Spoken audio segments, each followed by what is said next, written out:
ये आपको नज़र आ रही है जी। अच्छा जी, उसके बाद क्या जी, लॉट नंबर 14 में होंडा सिविक है 2006 मॉडल, AVR 189 सिंध का फेक नंबर है इसका। ये भी गाड़ी नॉन कस्टम है जिसे पकड़ा गया है और यहाँ ला के खड़ा किया गया। ये देखिए बम्पर इसका, होंडा सिविक कार 2006 मॉडल। ये देखें, ये भी आपको नज़र आ रही है। और क्या जी, खुली अंदर से, खुली भी है। ये कंडीशन अंदर से देख लें इसकी, ये देखें। ठीक है जी, ये आपके सामने है। पीछे से दिखा देते हैं, ये देखें, साफ़ सुथरी गाड़ी है। ये देखें, ये भी आपके पास ऑप्शन के लिए होगी इस्लामाबाद में। पाकिस्तान कस्टम्स का ये ऑप्शन है।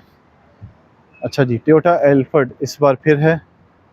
ये देखिए Toyota Alphard van 2004 model, launch number 35 के अंदर ये होगी। ये भी देख लें आप। यहाँ से पहले एक आपको दिखाता हूँ, फिर इसको देखते हैं, अगर खुली भी है तो ड्राइविंग सीट वगैरह दिखा देता हूँ। ये देखें,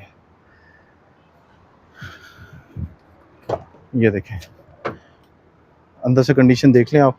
जो काम करवाने वाला है वो आपके सामने है, जो चीज़ें लगी हैं वो भी आपके सामने है। जो है जैसे ही कि की बुनियाद के ऊपर जो है वो पाकिस्तान कस्टम ऑक्शन में रखता है ये चीज़ें।